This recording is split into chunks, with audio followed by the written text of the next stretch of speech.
شروع اللہ کا نام لے کر جو بڑا مہربان نہایت رحم والا ہے۔ بکھیرنے والی ہواؤں کی قسم جو اڑا کر بکھیر دیتی ہیں، پھر پانی کا بوجھ اٹھاتی ہیں، پھر آہستہ آہستہ چلتی ہیں، پھر اس چیز کو یعنی بارش کو تقسیم کرتی ہیں کہ جو وعدہ تم سے کیا جاتا ہے وہ یقیناً سچا ہے، اور انصاف کا دن ضرور واقع ہوگا۔ اور آسمان کی قسم جس میں کئی رستے ہیں کہ اے اہل مکہ، تم ایک اختلاف والی بات میں پڑے ہوئے ہو، اس سے یعنی عقیدہ آخرت سے وہی پھرتا ہے جو اللہ کی طرف سے پھیرا جائے۔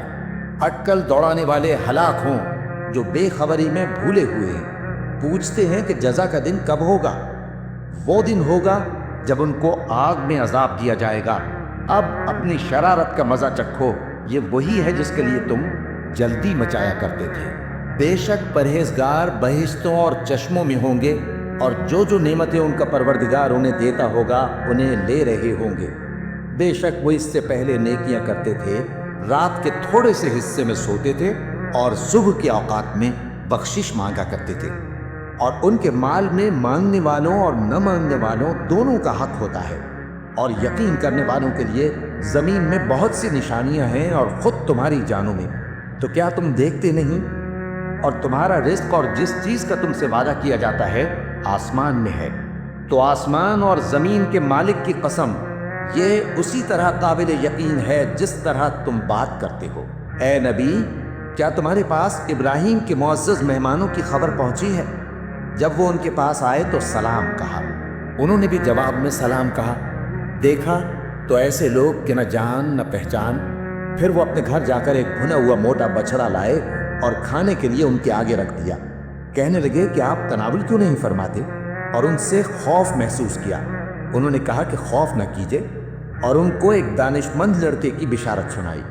تو ابراہیم کی بیوی چلاتی آئیں اور اپنا منہ پیٹ کر کہنے لگیں کہ ایک تو میں بڑھیا، اوپر سے بانجھ۔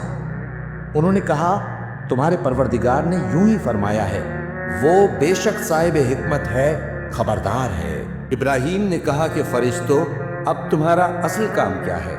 انہوں نے کہا کہ ہم گناہگاروں کی طرف بھیجے گئے ہیں تاکہ ان پر گارے کی پتھریاں برسائیں جن پر حد سے بڑھ جانے والوں کے لیے تمہارے پروردگار کے ہاں سے نشان کر دیے گئے ہیں۔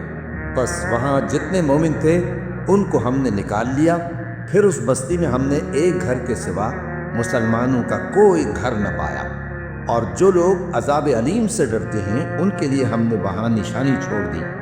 اور موسیٰ کے حال میں بھی نشانی ہے، جب ہم نے ان کو فرعون کی طرف کھلا ہوا معجزہ دے کر بھیجا تو اس نے اپنی قوت کے گھمنڈ پر منہ موڑ لیا اور کہنے لگا یہ تو جادوگر ہے یا دیوانہ۔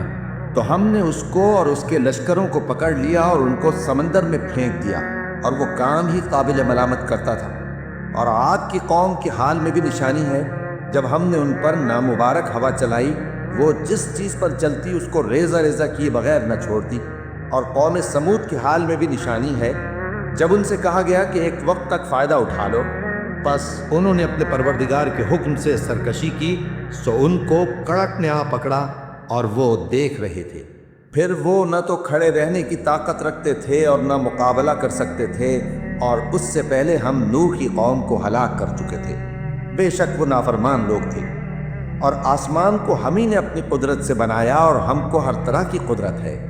اور زمین کو ہم ہی نے بچھایا، تو دیکھو ہم کیا خوب بچھانے والے ہیں۔ اور ہر چیز کے ہم نے دو دو جوڑے بنائے تاکہ تم نصیحت حاصل کرو۔ تو تم لوگ اللہ کی طرف دوڑ چلو، میں اس کی طرف سے تم کو صاف صاف خبردار کرنے والا ہوں۔ اور اللہ کے ساتھ کسی اور کو معبود نہ بناؤ، میں اس کی طرف سے تم کو صاف صاف خبردار کرنے والا ہوں۔ اسی طرح ان سے پہلے لوگوں کے پاس بھی جو پیغمبر آتا تو وہ بھی اس کو جادوگر یا دیوانہ کہتے۔ کیا یہ لوگ ایک دوسرے کو اسی بات کی وصیت کر مرے ہیں؟ نہیں، بلکہ یہ شریر لوگ ہیں۔ تو اے نبی، ان سے منہ موڑ لو، تم کو ہماری طرف سے ملامت نہ ہوگی، اور نصیحت کرتے رہو کہ نصیحت مومنوں کو نفع دیتی ہے۔ اور میں نے جنوں اور انسانوں کو اسی لیے پیدا کیا ہے کہ وہ میری عبادت کریں۔ میں ان سے رزق تو نہیں مانگتا، اور نہ یہ چاہتا ہوں کہ وہ مجھے کھانا کھلائیں۔ اللہ ہی تو سب کو رزق دینے والا ہے، زور آور ہے، مضبوط ہے۔ سو کچھ شک نہیں کہ ان ظالموں کے لیے بھی عذاب کی نوبت مقرر ہے، جس طرح ان کے ساتھیوں کی نوبت تھی۔